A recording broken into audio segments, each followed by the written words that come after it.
10ನೇ ತರಗತಿಯ ಮಕ್ಕಳಿಗೆ ಸ್ವಾಗತ. ಈಗ ನಾವು ಅಸಂಘಟಿತ ವಲಯದ ದುಡಿಮೆಗಾರರು ನೋಡ್ತಿದ್ದೀವಿ.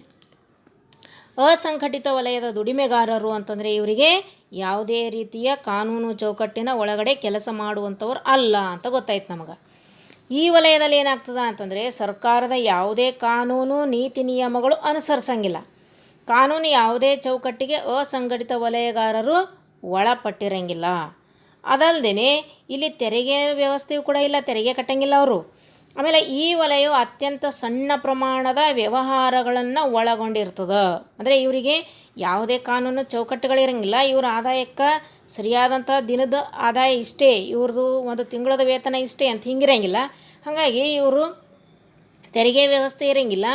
ಆಮೇಲೆ ಅದರ ಜೊತೆಗೆ ಏನು ಮಾಡ್ತಾರೆ ಅಂತಂದರೆ ಇವರು ಅತ್ಯಂತ ಸಣ್ಣ ಪ್ರಮಾಣದ ವ್ಯವಹಾರವನ್ನು ಒಳಗೊಂಡಿರ್ತದೆ. ಅದರಲ್ಲಿ ಮೋಟಾರ್ ವಾಹನದ ರಿಪೇರಿ ಆಗಿರ್ಬೋದು, ಅಥವಾ ತಲೆಹೊರೆ ವ್ಯಾಪಾರಿಗಳಾಗಿರ್ಬೋದು, ನೋಡಿರಿ ತಳ್ಳುಗಾಡಿಯ ವ್ಯಾಪಾರಿಗಳೇ ಆಗಿರ್ಬೋದು, ಬೀದಿ ಬದಿಯ ವ್ಯಾಪಾರರಾಗಿರ್ಬೋದು, ಕಸ ಗುಡಿಸೋರಾಗಿರ್ಬೋದು, ಆಮೇಲೆ ಕಟ್ಟಡ ಕಾರ್ಮಿಕರಾಗಿರ್ಬೋದು, ಆಮೇಲೆ ಚರಂಡಿ ಒಂದು ಸ್ವಚ್ಛ ಮಾಡೋರಾಗಿರ್ಬೋದು. ಈ ರೀತಿ ನಾವು ಅನೇಕ ದುಡಿಮೆಗಾರರನ್ನು ನಾವು ನೋಡ್ತೀವಿ.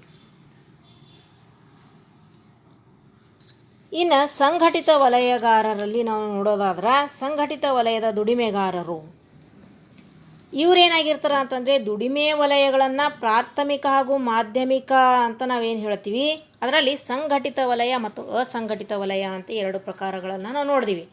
ಈ ಅಸಂಘಟಿತ ವಲಯದಲ್ಲಿ ನೋಡೋದಾದ್ರೆ ಸಂಘಟಿತ ವಲಯದಲ್ಲಿ ನೋಡೋದಾದ್ರೆ ಈ ಯಾವ ವಲಯ ಸರ್ಕಾರಿ ನೋಂದಣಿಗಾಗಿ ಕಾನೂನು ಚೌಕಟ್ಟಿನೊಳಗಡೆ ದುಡಿಯುವಂಥ ಕಾರ್ಮಿಕರು ನಿಗದಿತ ಕೆಲಸಕ್ಕೆ ಉದ್ಯೋಗದ ಭರವಸೆ, ನಿಗದಿತ ವೇತನ ಆಗಿರ್ಬೋದು, ಕಾನೂನಿನ ಚೌಕಟ್ಟಿನಲ್ಲಿ ಇವರಿಗೆ ನಿಗದಿಯಾಗಿರ್ತದೆ. ಇದನ್ನೇ ನಾವೇನಂತ ಹೇಳ್ತೀವಿ ಅಂದರೆ ಸಂಘಟಿತ ದುಡಿಮೆಯ ವಲಯ ಅಂತ ಕರಿತೀವಿ. ಸಂಘಟಿತ ದುಡಿಮೆಯ ವಲಯಗಳಲ್ಲಿ ಏನಾಗಿರ್ತದೆ ಅಂತಂದ್ರೆ ಇವರಿಗೆ ಉದ್ಯೋಗದ ಭದ್ರತೆ ಇರ್ತದೆ. ಅದರ ಜೊತೆಗೆ ಅನೇಕ ಕಾನೂನಿನ ಚೌಕಟ್ಟುಗಳು ಕೂಡ ಇವರಿಗೆ ಅನ್ವಯ ಆಗಿರ್ತವ.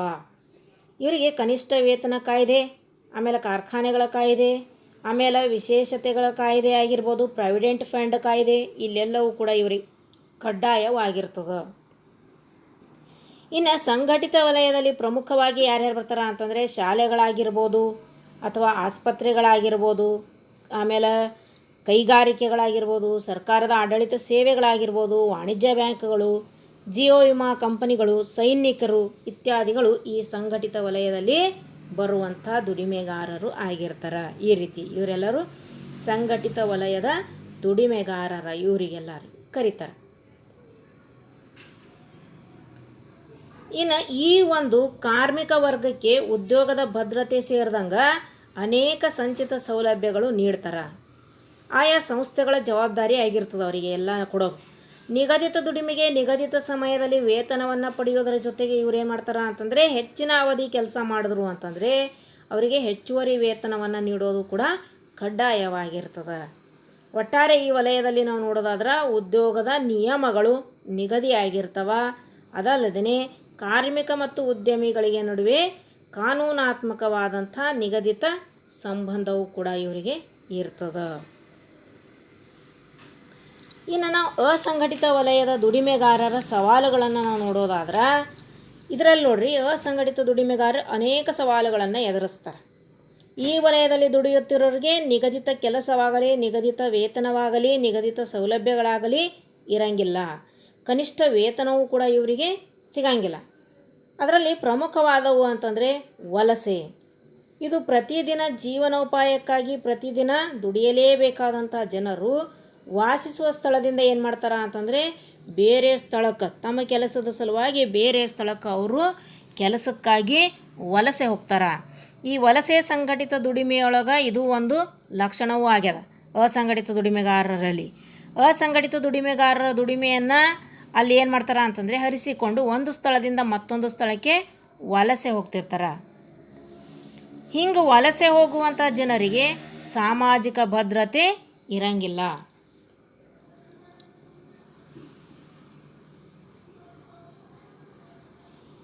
ಇನ್ನು ಸಾಮಾಜಿಕ ಭದ್ರತೆಯನ್ನು ನೋಡಿದಾಗ ಅಸಂಘಟಿತ ವಲಯದ ದುಡಿಮೆಗಾರರು ಸಾಮಾಜಿಕ ಅಭದ್ರತೆಯನ್ನು ಎದುರಿಸ್ತಾರೆ. ಸಾಮಾಜಿಕ ಭದ್ರತೆ ಅಂತಂದರೆ ಮಾನವನಿಗೆ ಬದುಕಲು ಅಗತ್ಯವಾದಂಥ ಬೇಕಾದ ಮೂಲ ಸೌಲಭ್ಯಗಳು ಸಾರ್ವಜನಿಕವಾಗಿ ಅಥವಾ ಅಲ್ಲಿ ಸಾಮುದಾಯಿಕವಾಗಿ ಅಲ್ಲಿ ಒದಗಿಸಿಕೊಡುವುದು ಸಾಮಾಜಿಕ ಭದ್ರತೆ ಎನಿಸಿಕೊಳ್ತದೆ. ಆದರೆ ಅಸಂಘಟಿತ ವಲಯದಲ್ಲಿ ನಾವು ಈ ದುಡಿಮೆಗಾರರನ್ನು ನೋಡಿದಾಗ ಅವರಿಗೆ ಸಾಮಾಜಿಕ ಭದ್ರತೆ ಸಿಗಂಗಿಲ್ಲ. ಇನ್ನು ಕಾನೂನು ಚೌಕಟ್ಟು ಅಂತ ನೋಡಿದಾಗ ಅಸಂಘಟಿತ ವಲಯದಲ್ಲಿ ದುಡಿಯುವಂಥವರಿಗೆ ಅನೇಕ ಕಾನೂನಾತ್ಮಕ ಚೌಕಟ್ಟುಗಳು ಅನ್ವಯನೇ ಆಗಂಗಿಲ್ಲ. ಹಾಗಾಗಿ ಇವರಿಗೆ ನಿಗದಿತ ಸಮಯದ ದುಡಿಮೆಗೆ ನಿಗದಿತ ಖಾತರಿಯ ಕನಿಷ್ಠ ವೇತನವೂ ಕೂಡ ಇರಂಗಿಲ್ಲ. ಅದರ ಜೊತೆಗೆ ಕನಿಷ್ಠ ವೇತನ ಕಾಯ್ದೆ ಅಂತಂದರೆ 1971 ಕೂಲಿ ಅಸಂಘಟಿತ ವಲಯದಲ್ಲಿ ದುಡಿಯುವವರಿಗೆ ದೊರಕುತ್ತಿರಲಿಲ್ಲ.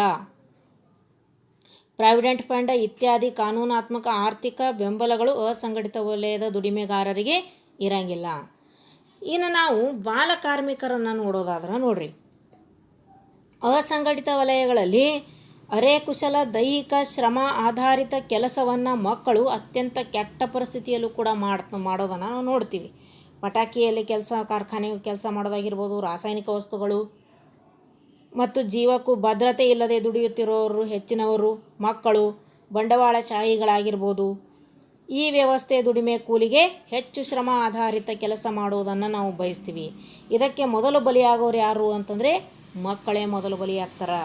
ಒಟ್ಟಿನಲ್ಲಿ ಅಸಂಘಟಿತ ವಲಯವು ಬಾಲಕಾರ್ಮಿಕ ಪದ್ಧತಿಯನ್ನು ಪೋಷಿಸ್ಲಕತ್ತದ. ಅದರ ಜೊತೆಗೆ ಇನ್ನೊಂದು ಏನು ಅಂತಂದರೆ ದೈಹಿಕ ಮತ್ತು ಮಾನಸಿಕ ದೌರ್ಜನ್ಯವನ್ನು ನಾವು ಅಸಂಘಟಿತ ವಲಯದಲ್ಲಿ ನೋಡ್ತೀವಿ. ಅಸಂಘಟಿತ ವಲಯದಲ್ಲಿ ಮನೆ ಕೆಲಸಗಾರರಾಗಲಿ ದುಡಿಯುತ್ತಿರುವಂತಹ ಬಹುತೇಕ ಮಹಿಳೆಯರು ಇರ್ತಾರಲ್ಲ, ಅವ್ರ ಮೇಲೆ ನಡೆಯುತ್ತಿರುವಂಥ ದೈಹಿಕ ಮತ್ತು ಮಾನಸಿಕ ದೌರ್ಜನ್ಯಗಳು ಭಾರತದ ಗ್ರಾಮೀಣ ಪ್ರದೇಶದಲ್ಲಿ 2014 ಮತ್ತು 2015 ಗ್ರಾಮೀಣ ಅಭಿವೃದ್ಧಿಯ ವರದಿಯ ಪ್ರಕಾರ ನೋಡಿದಾಗ 77% ಹೆಣ್ಣು ಮಕ್ಕಳು ಅಸಂಘಟಿತ ವಲಯದಲ್ಲಿ ದುಡಿಲಿಕ್ಕತ್ತಾರ. ಜೀವನೋಪಾಯಕ್ಕಾಗಿ ದುಡಿಲೇಬೇಕಾದಂಥ ಅಸಹಾಯಕ ಮಹಿಳೆಯರೇನಿರ್ತಾರಲ್ಲ, ಆ ಮಹಿಳೆಯರ ಮೇಲೆ ಲೈಂಗಿಕ ಕಿರುಕುಳ ಆಗಿರ್ತದೆ. ಅದರ ಜೊತೆಗೆ ಹಲವಾರು ಬಗೆಯ ಕಿರುಕುಳ ನೀಡುವುದನ್ನು ಕೂಡ ವರದಿ ನಾವು ದಿನನಿತ್ಯಲೂ ನೋಡ್ತೀವಿ. ಹೀಗೆ ಅಸಂಘಟಿತ ವಲಯದಲ್ಲಿ ಕಾರ್ಮಿಕರು ಎದುರಿಸುತ್ತಿರುವಂಥ ಅನೇಕ ಸವಾಲುಗಳು ನಾವು ಇದರಲ್ಲಿ ಕಾಣಬಹುದು. ದಿನಾಲೂ ನಮ್ಮ ಕಣ್ಣಿಗೂ ಆ ಅಸಂಘಟಿತ ವಲಯದ ದುಡಿಮೆಗಾರರ ಒಂದು ಶ್ರಮ ನಮಗೆ ಕಾಣಿಸ್ತದೆ. ಧನ್ಯವಾದಗಳು ಮಕ್ಕಳ. ಈ ಪಾಠದಲ್ಲಿ ಬರುವಂಥ ಪ್ರಮುಖ ಅಂಶಗಳನ್ನು ಬರೆದಿಟ್ಕೊರಿ. ಆಮೇಲೆ ಸಂಘಟಿತ ವಲಯ ಅಸಂಘಟಿತ ವಲಯ ಕೆಲಸಗಾರರ ವ್ಯತ್ಯಾಸಗಳನ್ನು ಪಟ್ಟಿ ಮಾಡಿರಿ. ಅದರ ಜೊತೆಗೆ ಸಂಭಾವನೆ ರಹಿತ ದುಡಿಮೆಗಾರರು, ಸಂಭಾವನೆ ಸಹಿತ ದುಡಿಮೆಗಾರರ ಒಂದು ಪಟ್ಟಿಯನ್ನು ಕೂಡ ಮಾಡಿರಿ. ಧನ್ಯವಾದಗಳು ಮಕ್ಕಳ.